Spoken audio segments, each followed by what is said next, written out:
Antonia Tejeda es doctora en Filosofía por la UNED, por la Universidad Nacional de Educación a Distancia, y se doctoró con una tesis sobre Jean-Paul Sartre y sobre Viktor Frankl. Sartre, saben ustedes, aunque bueno, ya lo contará, que es el paradigma del existencialismo. Y Viktor Frankl, para mí por lo menos, es la persona que más se puede haber acercado al moderno concepto de resiliencia. Cuando mis compañeros me dicen que soy muy pesada, yo siempre digo, no, soy resiliente. Y sobre todo a dar una explicación al sufrimiento y al sentido de la vida. Y a cómo la vida puede tener sentido en las peores circunstancias. Así que, bueno, pues vamos a estar muy atentos y seguro que aprendemos cosas muy útiles todos para nuestro camino. Muchas gracias.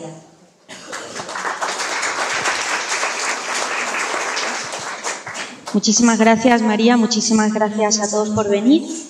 La conferencia de esta tarde se titula Viktor Frankl, un sí a la vida a pesar de todo, la búsqueda por el sentido.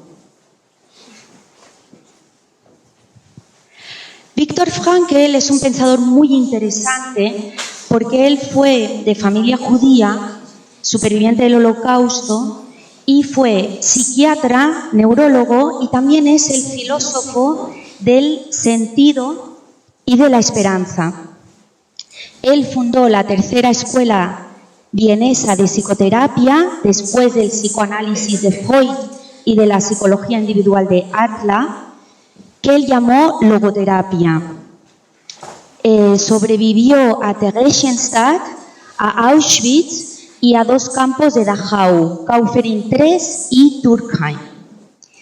Él, a excepción de su hermana Stella, que emigró a tiempo a Australia después del Anschluss y después de la Kristallnacht en el 39, él perdió a toda su familia en el Holocausto.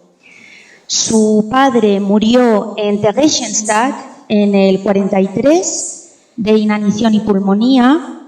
Su madre, Elsa Lyon, fue deportada en el 44 a Auschwitz y fue gaseada nada más llegar. Y su hermano Walter, el primero pudo escapar a Italia, pero después fue deportado a Auschwitz y murió en el 43 o en el 44, no se sabe bien, en uno de los subcampos de Auschwitz. Y su primera mujer, Mathilde Grossa, Tilly Frankl, ella murió en Bergen-Belsen justo después de la liberación. Frankl y Tilly fueron deportados de Theresienstadt a Auschwitz juntos en el mismo transporte, como vamos a ver. Y una vez llegados a Auschwitz, después de la primera selección, donde separaban a los hombres y mujeres, nunca más se volvieron a ver. Voy a dividir esta conferencia en tres partes. En la primera parte me voy a centrar en la logoterapia y en la búsqueda por el sentido, puesto que la logoterapia es una psicoterapia y una filosofía de la vida que se centra en la búsqueda por el sentido y en que la vida siempre vale la pena de vivir, sean cuales sean las circunstancias. La segunda parte de la conferencia voy a hacer un inciso en el Holocausto, especialmente en los campos de exterminio y en las masacres de los Einsatzgruppen, que ponen en cuestión la tesis frankliana de que siempre podemos alzarnos delante de una tragedia inevitable y morir con dignidad. Esta tesis, que es muy hermosa y que nos puede servir para el día a día y para tragedias como la pérdida de un ser querido o una enfermedad discapacitante o incluso una enfermedad terminal, es muy problemática, y yo la he criticado, en un escenario tan horripilante como el Holocausto, especialmente los campos de exterminio, no los de concentración, los de exterminio, y las masacres de los Einsatzgruppen, que las vamos a ver luego. Y la tercera parte, vamos a ver un poquito la biografía de Frankl. Me voy a ceñir a los años 30 y 40 para entender un poquito más su obra. Después de esto voy a hablar un poquito en términos franklianos sobre el suicidio y sobre las dos razas de hombre de las que habla Frankl. Antes de continuar, les voy a poner un trocito de un tráiler de un documental muy bonito que hizo el nieto de Viktor Frankl, Alexander Vesely. Él es cineasta y psicoterapeuta, que se llama Viktor and I, para que ustedes vean a Viktor Frankl.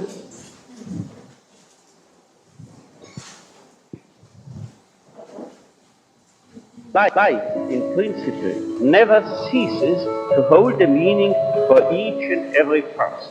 To the American public, though, he's best known through his book, Man's Search for Meaning, that has so far sold over 1 million copies alone in this country. A genius with the simplest of tastes. He was almost like a child. And his purposes were always therapeutic.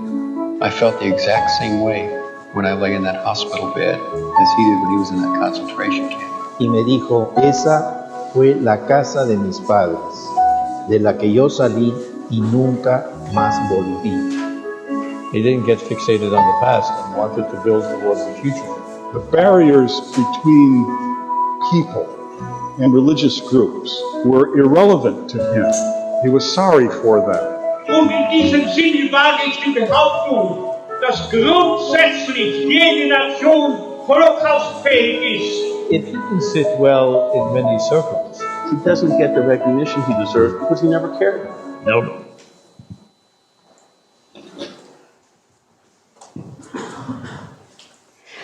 Bueno, la logoterapia y el análisis existencial. La logoterapia es, como he dicho antes, una psicoterapia y también una filosofía para la vida. Fabry, en The Pursuit of Meaning, seguidor de Frankl, ha definido la logoterapia como una logofilosofía. Frankl traduce logos por sentido. Entonces, la logoterapia es una terapia que se centra en la voluntad de sentido. Esto es una respuesta al psicoanálisis de Freud y a la psicología individual de Adler, especialmente el psicoanálisis de Freud, que de alguna manera, según Frankl, reducía al ser humano a un objeto determinado por sus instintos y por su pasado. Entonces, Frankl dice que más allá de la voluntad de placer y la voluntad de poder, se halla la voluntad de sentido y que es la fuerza principal que nos mueve.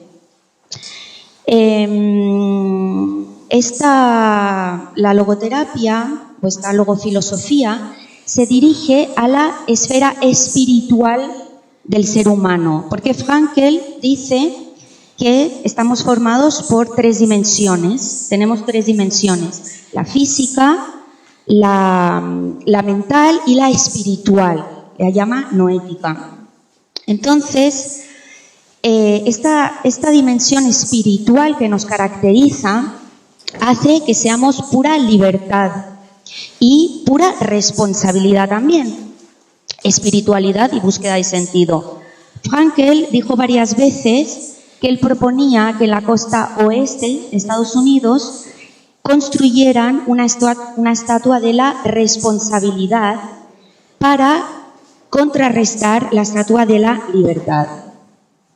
Frankl llama al ser humano, en vez de Homo sapiens, Homo patiens.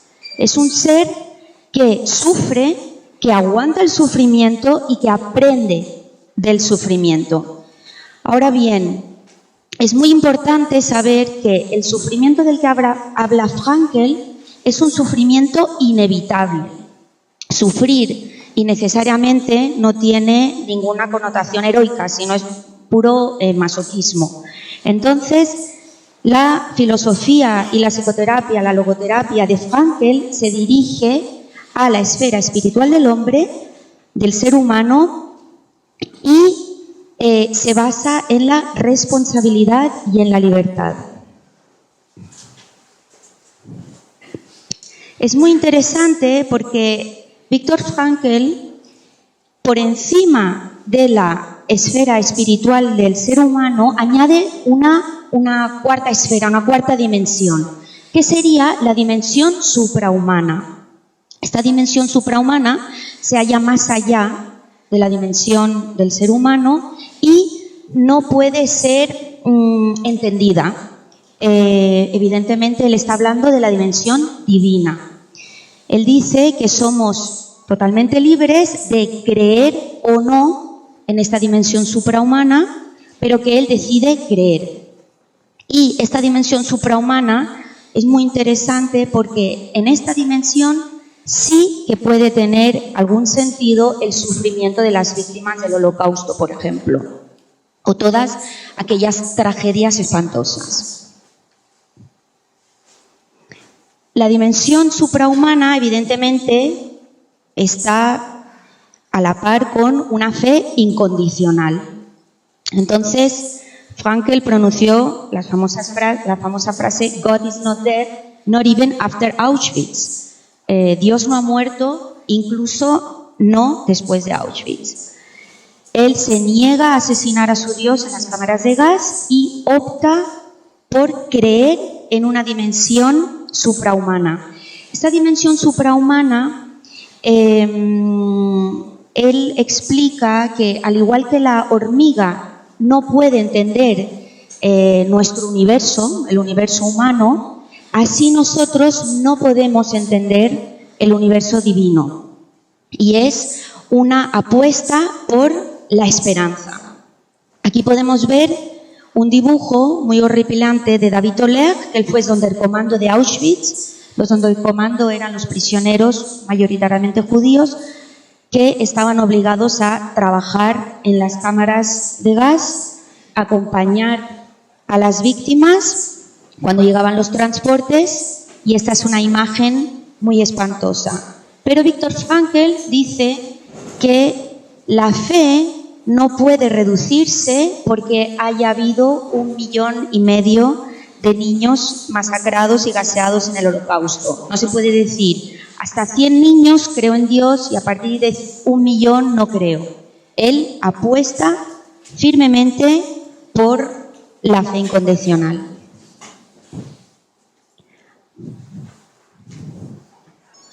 But I would not share the opinion of, say, Jean-Paul Sartre, who said we have to accept and to shoulder courageously, heroically, the absolute meaninglessness of our lives. But what I think is rather that what we have to accept is the incapacity of our humanness, the incapacity to recognize the ultimate meaning in intellectual or merely rational terms. This is the only thing we have to accept. But still, we may believe in ultimate meaning. Bueno, y ahora vamos con las 3 búsquedas de sentido franklianas. La primera búsqueda de sentido es la más importante para la logoterapia y es la búsqueda de sentido del aquí y del ahora. Hay 3 caminos para encontrar sentido: a través de nuestras acciones o creaciones, a través del amor o de la contemplación, y la tercera vía, que es la más controvertida, según mi opinión, en un escenario tan espantoso como el Holocausto, es convirtiendo una tragedia inevitable en un triunfo interior, en una oportunidad para alzarnos y crecer más allá de nosotros mismos. Esta tercera vía sí que fue muy útil para los prisioneros que se hallaban en campos de concentración, donde muchos sucumbían a la desesperación y al suicidio. Pero en los campos de exterminio, donde las víctimas llegaban y eran gaseadas nada más llegar, es una tesis problemática. La segunda búsqueda de sentido es la búsqueda por el sentido de la vida, que Frankl dice que solo se nos descubre al final de la vida. Él dice que la vida es como una película y cada trozo que vivimos, cada día, es como una escena de la película. Pero como ustedes saben, en las películas siempre hay escenas eliminadas, deleted scenes. Pero nosotros en la vida no tenemos esas escenas eliminadas. Por eso hay que ser muy responsable y consciente de las acciones que tomamos a cada momento, porque todo queda y todo se almacena. Y la tercera búsqueda es la búsqueda por el sentido último, que muchas veces se funde con la búsqueda por el sentido de la vida o, como hemos visto antes, queda reservada ya a un plano totalmente distinto, que es la dimensión suprahumana, en la que nosotros solo podemos esperar que las tragedias que vivimos o esta vida no sean un punto final. Bueno, y ahora vamos a El hombre en busca de sentido, que me imagino que muchos de ustedes han venido porque habrán leído este libro. El hombre en busca de sentido es un libro un poco desordenado, ha sido criticado por estudiosos del Holocausto por ello, porque aunque sea un libro muy esperanzador, donde Viktor Frankl habla de sus vivencias en los campos de concentración, no es un libro ordenado como el de Primo Levi, si lo conocen ustedes, Secuestro de un uomo, si esto es un hombre, o Elie Wiesel, La Nuit, La Noche, donde la narrativa es mucho más autobiográfica. Aquí Viktor Frankl mezcla un poquito sus experiencias en Theresienstadt, en Auschwitz y en Dachau, en los dos subcampos de Dachau. Y bueno, es un libro muy esperanzador y muy bonito, pero un poco ambiguo en cuanto a la parte histórica. Este libro él lo dictó en 9 días, en el 45, justamente después de la liberación de los campos y del único campo de exterminio que quedaba, Auschwitz-Birkenau, y no se llamó El hombre en busca de sentido primeramente, o Man's Search for Meaning. Primero se llamó Ein Psycholog erlebt das KZ, que se traduciría por un psicólogo vive el campo de concentración. Y si ustedes se fijan, la primera edición no lleva el nombre de Viktor Frankl en la portada.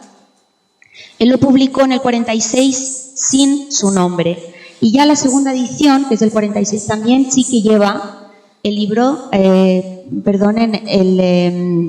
nombre del autor. En el 59, o sea, bastante tarde, apareció la traducción en inglés, que tiene un título un poco problemático porque es From Death Camp to Existentialism. Death Camp, campo de exterminio. Sería un poquito... Y aquí están la edición del 77, que ahora se ha intentado volver un poco a este título, que es Trotzdem Ja zum Leben sagen, que es un título muy significativo, que es A pesar decir sí a la vida. Es un título muy bueno.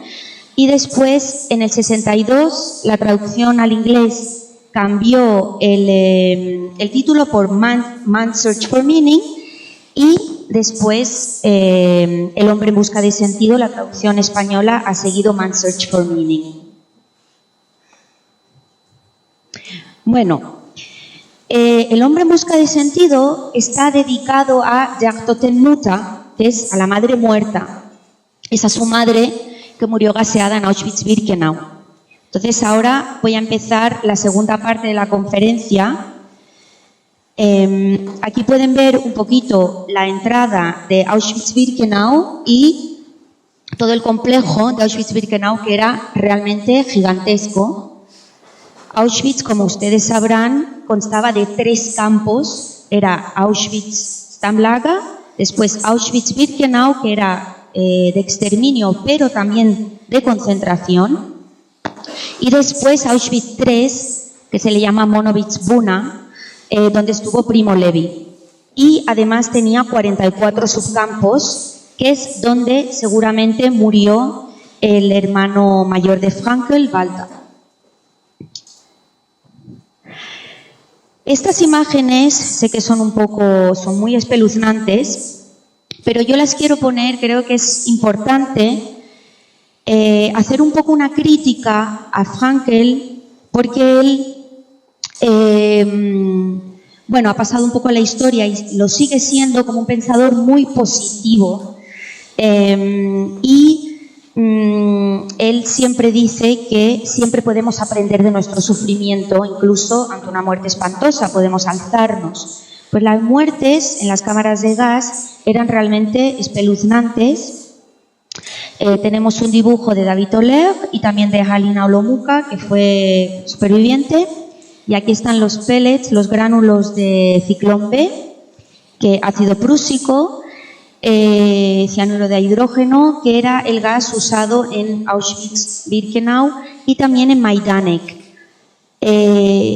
A los alemanes les gustaba porque era un gas un poquito más rápido que el monóxido de carbono, y así las víctimas, en vez de sofocarse en 20-30 minutos, como ocurría con el monóxido de carbono, se sofocaban de 6 a 20 minutos. Era realmente espantoso. Entonces, ¿cómo puede una víctima, especialmente un niño, en esta imagen tan inimaginable, crecer hasta el último momento? Eso es una tesis insostenible. Aquí están los crematorios, las víctimas entrando a las cámaras de gas y saliendo ya como cadáveres. Son dibujos de David Oleg. Este es el Auschwitz Album, que seguramente lo conocen. Son transportes de judíos húngaros de mayo-junio del 44, donde las fotos que yo he seleccionado aquí son víctimas que van a ser gaseadas en pocas horas. Esto es a modo de ilustración. Como pueden ver aquí, la madre con el bebé se dirige hacia la izquierda. La selección era muy rápida y a la derecha era trabajos forzados y a la izquierda era la cámara de gas. Estas son fotos muy famosas y la de la derecha son las víctimas esperando al aire libre, porque los crematorios no daban abasto, a ser gaseadas. Las famosas fotos de Stanislav Mucha, de los zapatos y las gafas. Bueno, entonces, el Holocausto como punto de inflexión, yo quiero hacer hincapié aquí, porque cuando Frankl habla en El hombre busca de sentido, realmente está hablando de los campos de concentración, especialmente Theresienstadt, donde mucha gente se suicidaba, y en otros campos, y también era muy difícil sobrevivir, había hambre, había tifus, había disentería, estaba la crueldad del campo, pero la tesis del alzarse con el sufrimiento en los campos de exterminio es insostenible. Aquí podemos ver las cifras horripilantes de Auschwitz-Birkenau, Treblinka II, Belzec, Sobibor, Helmo y Majdanek, que hay estudiosos que no lo incluyen como campo de exterminio, pero yo sí. Y ya para acabar esta parte, aquí están las deportaciones, como ven los niños que van hacia Helmo, Belzec. Ese es un transporte de judíos holandeses en el campo de tránsito de Westerbork, siendo deportados a Auschwitz. Y esta foto de estos hermanos de 2 y 5 añitos que van a ser gaseados en Majdanek, nada más llegar.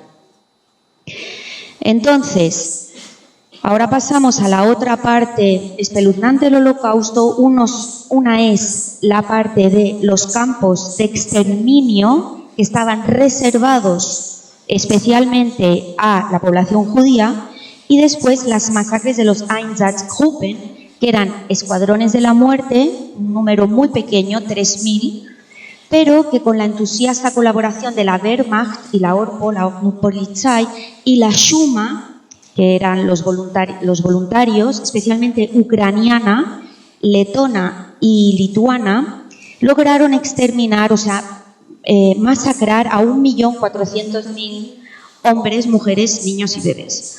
Entonces, estas fotos son espeluznantes, pero contradicen la tesis frankliana de alzarse en el último momento.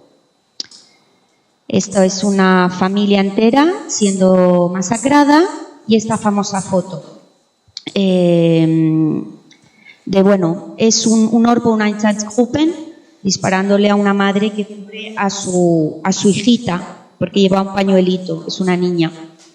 Entonces, aquí la tesis de Frankl es insostenible, pero en las masacres, tanto en las masacres como en los campos de exterminio, dentro de las cámaras de gas, lo sabemos por los Sonderkommando que sobrevivieron, Philipp Mula, Shlomo Venezia, Dario Gabay,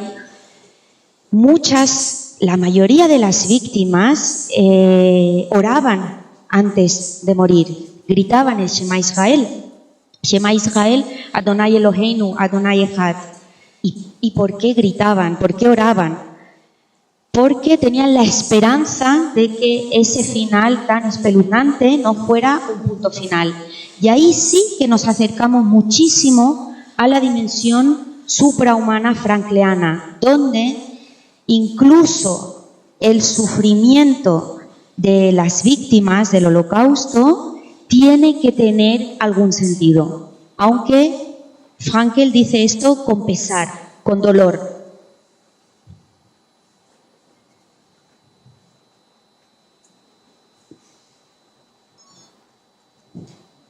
Vamos a ir a Frankl otra vez, hablando sobre la libertad última,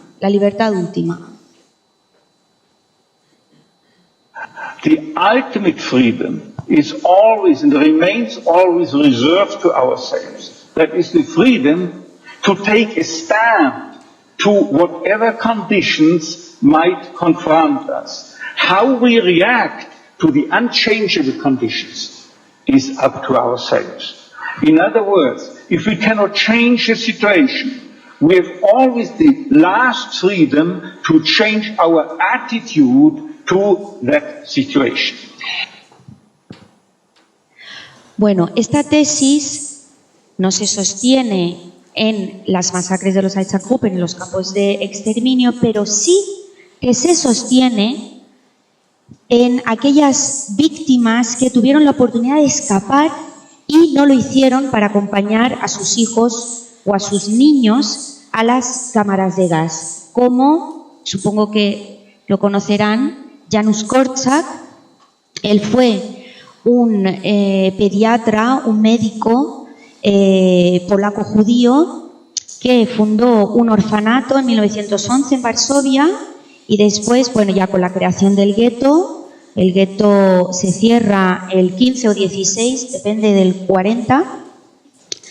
Él sigue cuidando a sus huérfanos y él tuvo muchas oportunidades de escapar al lado ario, le llamaban el lado ario del gueto, que era el lado polaco no judío.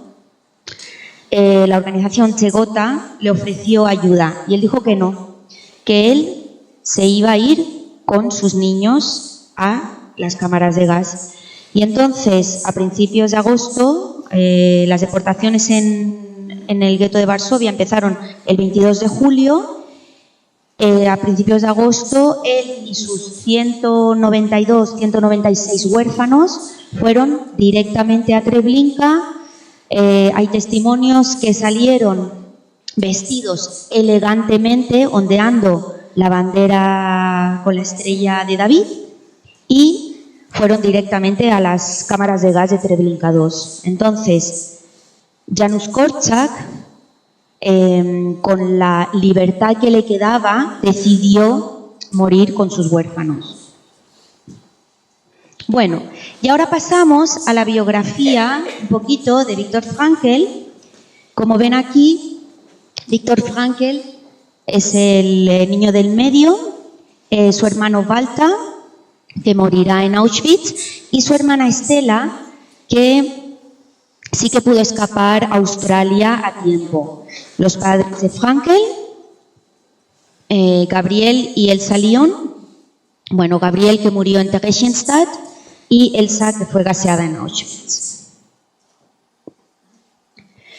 Bueno, dos momentos históricos muy importantes para Austria fue el Anschluss, que de ninguna manera fue la ocupación de Austria, sino un recibimiento completamente eufórico austríaco de las tropas alemanas, que se produjo en el 38, y la Kristallnacht, que es la noche de los cristales rotos, que es del 9 al 10 de noviembre del 38, donde cientos de sinagogas, aquí pueden ver el mapa de la ciudad, de las sinagogas fueron destruidas y 7.500 comercios judíos fueron vandalizados. Eso realmente, la Kristallnacht fue un punto de inflexión en la posible escapatoria o no en el Holocausto. Vamos a oír a Viktor Frankl hablando de qué le cambió a él el Anschluss. What were the consequences of the Anschluss in 1938 for you personally? Of course, from one day to the next, everything changed, both in professional as well as in personal and familiar regards. I then was appointed the head of the Department of Neurology at the Jewish Hospital, the so-called Rothschild Hospital. But I could stay there and keep my old parents from being deported until 1942 only. And then the three of us were deported to various concentration camps. My father died in Theresienstadt. My mother went directly from the railway station of Auschwitz into a gas chamber.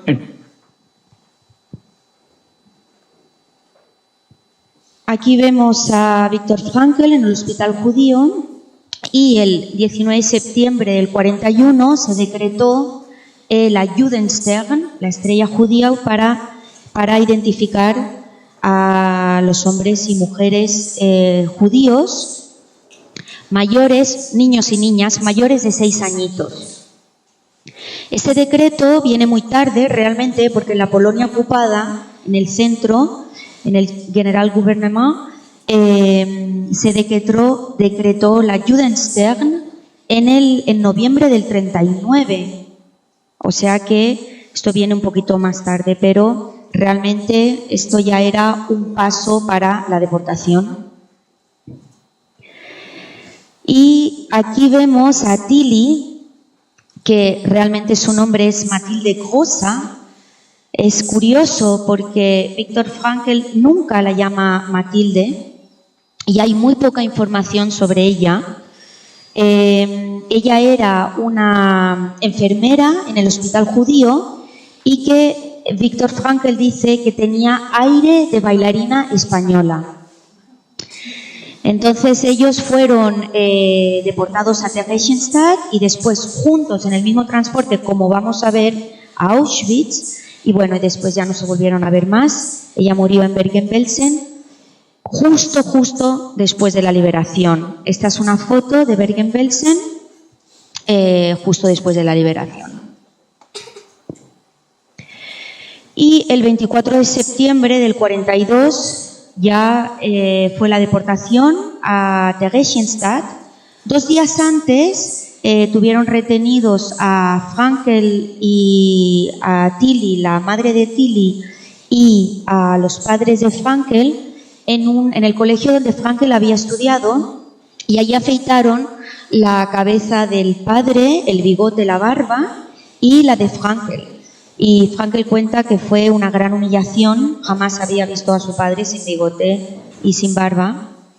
Y esto es unos dibujos de Haas, es la llegada, porque Theresienstadt estaba a 2,4 kilómetros de la estación, esto es en Chechia, cerca de Praga. Y aquí hay un dibujo de un barracón de Theresienstadt. Theresienstadt, puesto que los alemanes hicieron unas propagandas, ha pasado, bueno, la gente que no conoce creen que fue un campo modelo, pero realmente Theresienstadt fue un campo de tránsito, un campo de puente que hacía de puente hacia los campos de exterminio de Auschwitz, Birkenau y Treblinka. Pasaron por Theresienstadt 150.000 personas. Y aquí vamos a ver si lo consigo. Me gustaría que ustedes vieran en Yad Vashem, el transporte es donde vamos a ver realmente el nombre de Frankel y el nombre de Tilly.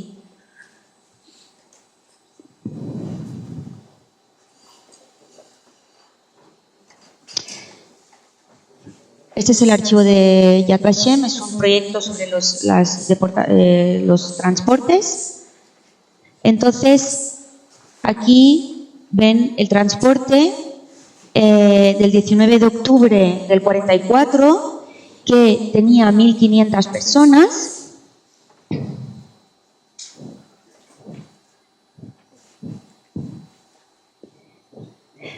Vamos a ver aquí the victims' names. Van a ver ustedes que casi todas las víctimas perecieron. Van a ver al lado murdered, asesinado, o survived, sobrevivió. Entonces, a modo de ilustración, estas son todas las víctimas de un solo transporte de Theresienstadt a Auschwitz. Entonces, bueno, Frankel y Tilly creo que están en la página 6 o 7.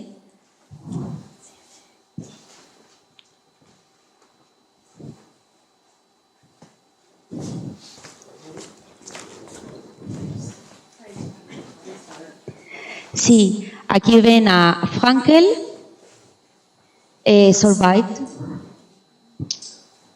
y Matilde, lo ven aquí, Matilde Frankel Negrosa, pero murió. Entonces esto es muy impresionante verlo. Sabemos que ocurrió, sabemos que existió, pero es muy impresionante.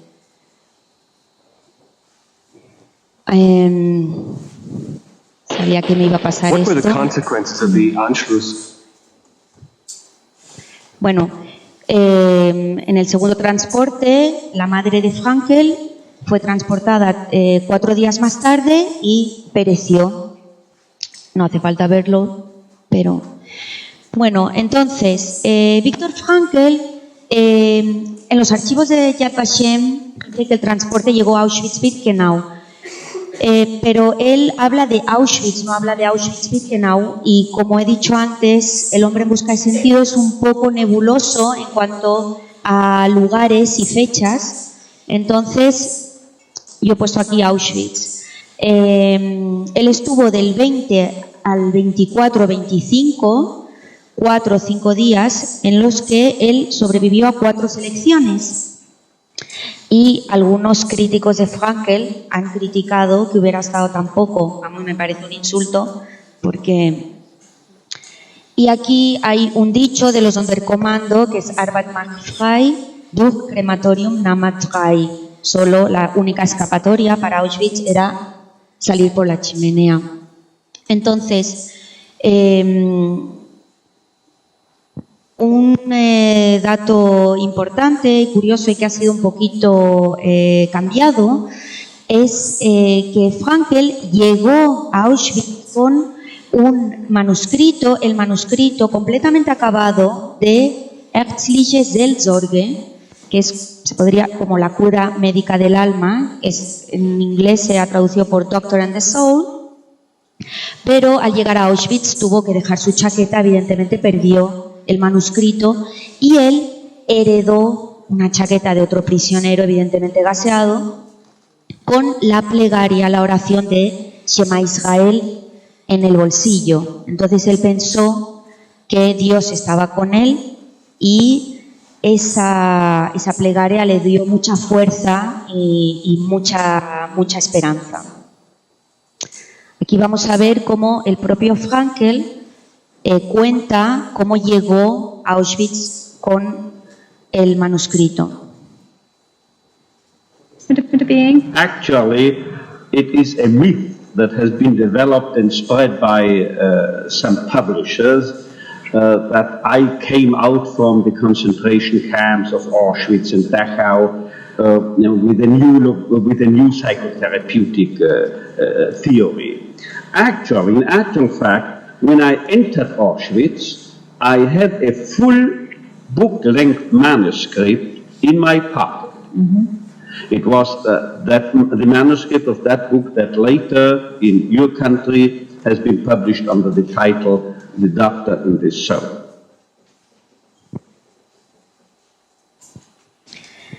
Entonces, después de Auschwitz, él fue transferido a Kaufering 3, un subcampo de Dachau. Dachau llegó a tener 123 subcampos y estuvo allí, 5 meses, y después fue transferido en calidad de prisionero médico al subcampo de Turkheim, donde había una epidemia de tifus espantosa y donde él enfermó de tifus, estuvo a punto de morir. Aquí vemos 2 conmemoraciones que están hoy en Turkheim.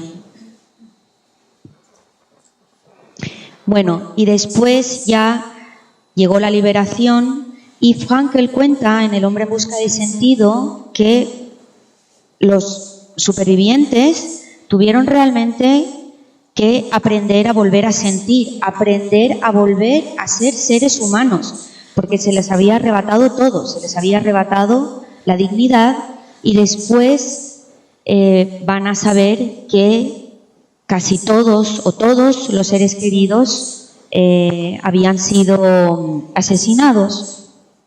Entonces él escribe que él tuvo que aprender a volver a ser un ser humano. En el 47 se casó con Eleonore Schwind, una enfermera también católica, austríaca, porque él decidió volver a Viena. Tuvieron una hija, Gaby, y a 2 nietos.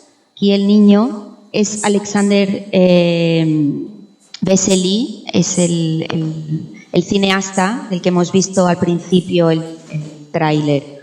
Aquí está Viktor Frankl haciendo una conferencia, porque hizo muchas conferencias.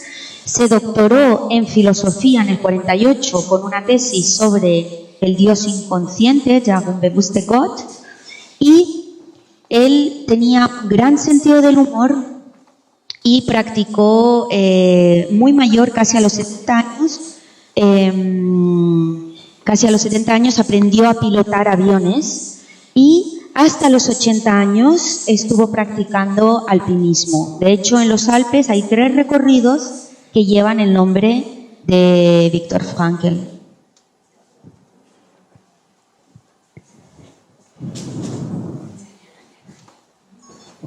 So your basic philosophy is that life has meaning under all conditions, but how easy is it when there's a sense of hopelessness, a sense of despair, to recognize this meaning?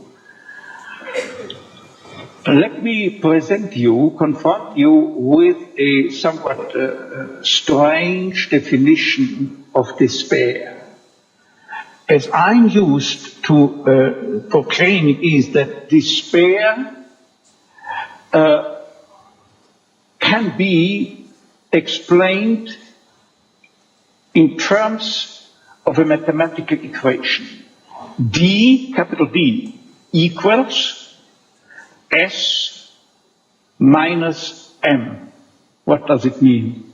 Despair is suffering without meaning. Sí, sufrimiento sin sentido. So your basic philosophy is that life has meaning. Esta ecuación matemática que formula Frankl es realmente un antídoto contra la depresión y el suicidio. Frankl estaba totalmente en contra del suicidio, puesto que él decía y repetía que la vida siempre vale la pena de ser vivida. E incluso cuando estamos en una situación, por ejemplo, totalmente discapacitados, que no podemos mover absolutamente ni un músculo, ¿cuál sería el sentido? El sentido sería la gente que nos quiere. Entonces, él siempre se manifestó en contra del suicidio. En Theresienstadt hizo varias charlas en contra del suicidio y él decía que, claro, el suicidio imposibilita que podamos crecer con nuestro sufrimiento. Y él comparaba el suicida con un jugador de ajedrez que en un momento en que le fuera mal la jugada, decidiera tirar el tablero por los aires. Entonces, así como este jugador violaría las reglas del juego del ajedrez, así el suicida viola las reglas de la vida cuando decide no crecer en su sufrimiento. Eso es lo que dice Frankl. Frankl decía que el que se suicida es valiente con la muerte, pero cobarde con la vida. Y esta tesis ayudó a muchos prisioneros que estaban en campos de concentración, ¿no?, campos de exterminio, a sobrevivir un día más, a no tirarse a la alambrada. Y para acabar, las dos razas del ser humano, Frankl dice que solo hay dos razas de ser humano: el ser humano moral, decente y con principios, y el ser humano inmoral, indecente y sin principios. ¿Y qué es el hombre? El hombre es aquel ser que construyó las cámaras de gas, y también es el ser que entró en las cámaras de gas musitando una oración. Aquí después, si quieren, hay una selección de la biografía de Frankl, y aquí están todos los libros de Viktor Frankl en todos los idiomas. Por si quieren buscar, están todas las traducciones en español del Viktor Frankl Institute. Quería añadir que Viktor Frankl dio su última clase a los 91 años y a los 92 murió. Estos son los seguidores de Frankl. Klimberg, que ha escrito una biografía oficial de Frankl junto con el permiso de Frankl. Joseph Fabry, que escribe muy bien, The Pursuit of Meaning. Y después Alexander Batiani, que es el director del Viktor Frankl Institute. Lo que ocurre es que él escribe en alemán y tiene este libro Mitos Frankl, donde defiende a Frankl contra las críticas. Y está Elizabeth Lucas, que es una logoterapeuta, que también escribe mucho sobre Frankl y después ha desarrollado sus propias teorías. Existe aquí en Madrid una asociación española de la logoterapia, AESLO. También tenemos una en Barcelona, en Valencia y en Murcia. Hay una en Israel también. La logoterapia es está muy bien acogida en toda Latinoamérica. Y para cualquier consulta, la página, digamos, oficial es el Viktor Frankl Institute en Viena. Y el Viktor Frankl Zentrum, bien, que es como un museo hecho hace relativamente poco. Así que muchísimas gracias.